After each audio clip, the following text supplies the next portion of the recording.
Look at you, Jerry. You're wearing the Kiss the Cook apron. You bought the $80 Wagyu brisket, and you've gathered the neighbors in your suburban backyard for the ultimate flex.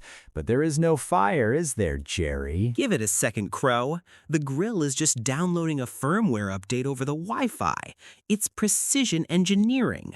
My phone says it's optimizing the smoke profile via satellite. Jerry, mankind mastered fire 1 million years ago using 2 dry sticks in a rock. You are currently staring at a cold piece of meat, waiting for a server in Silicon Valley to grant you permission to burn a piece of wood in your own backyard. You haven't mastered fire, Jerry. You've surrendered to it. Today, we're going to expose how the tech industry commoditized a campfire, turned your backyard into a data mining hub, and sold you perfumed sawdust at a premium.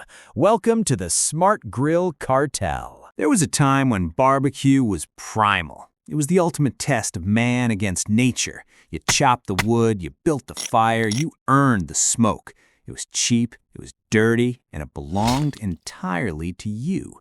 Nobody could turn off your campfire. But that's too hard. What if I burn the ribs? I need algorithms. I need Bluetooth connectivity to tell me when the meat is at exactly 165 degrees. Do you, Jerry? Because let me tell you what happens when you outsource your masculinity to a cloud server. Let's talk about the Thanksgiving massacre of 2020. Thousands of American men, just like you, woke up early to smoke the family turkey. But there was a problem. The Amazon Web Services servers went down. Wait, the internet broke? What does that have to do with cooking a bird? Everything, Jerry. Because their $2,000 smart grills couldn't connect to the mothership, the app died. Grown men who paid for a satellite-guided culinary assistant were suddenly forced to go outside in the freezing cold and turn a cheap plastic dial by hand, crying over their raw turkeys because they forgot how to cook without a push notification. You legally own the grill, Jerry, but you don't own the brain. Okay, so they had a server glitch. Big deal. It's new technology, Crow. They just want to help me cook a better brisket. And the app is completely free. They don't care about your brisket, Jerry, and nothing is free. You see, selling a man a heavy metal barrel is terrible for business. He buys it once, and it lasts 30 years. The tech bros realized they couldn't survive without recurring revenue.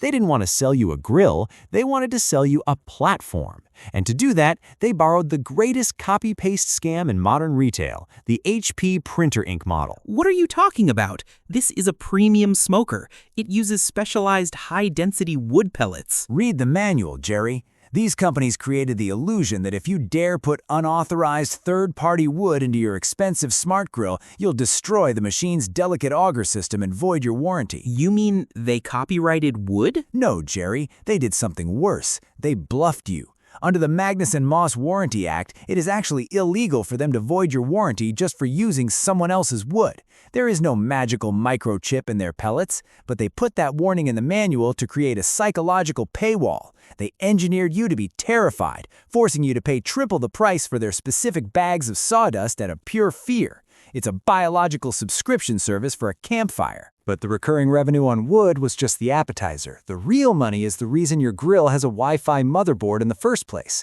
You thought the app was designed to help you cook better. Well, yeah. It sends me a notification when the brisket is tender. It's a smart assistant. It's a Trojan horse, Jerry. Your grill is a data harvesting node. These companies track exactly how often you cook, what temperatures you use, how much meat you consume, and what days of the week you host parties. You are actively feeding them a psychological profile of your consumption habits. Who cares if they know I like pork ribs on a Sunday? Data brokers care, Jerry. Meat conglomerates care. Supermarket chains care. They package your backyard habits and sell them to advertisers so they can target you with ads for expensive knives, tactical coolers, and more meat. You paid them $2,000 to install a corporate spy on your patio.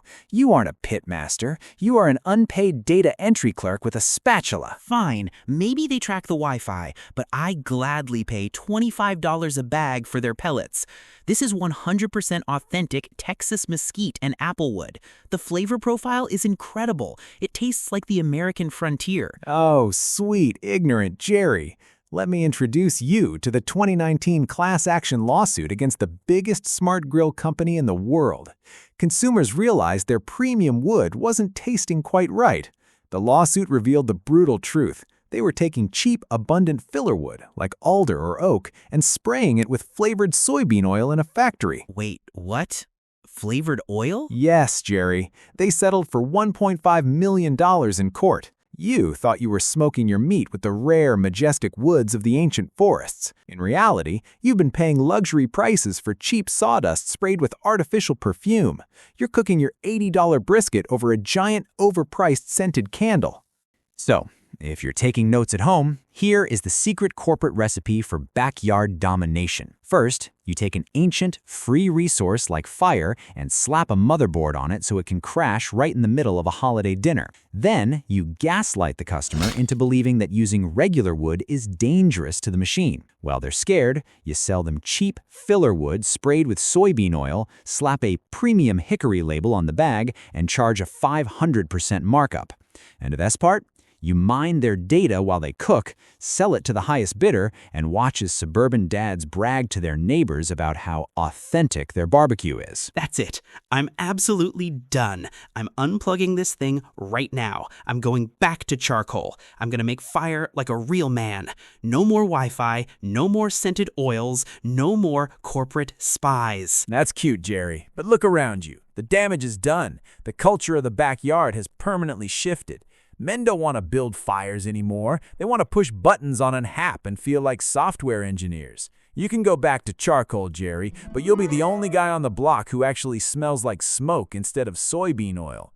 The convenience has already won. The next time you invite your friends over to show off your skills, just remember what you really bought.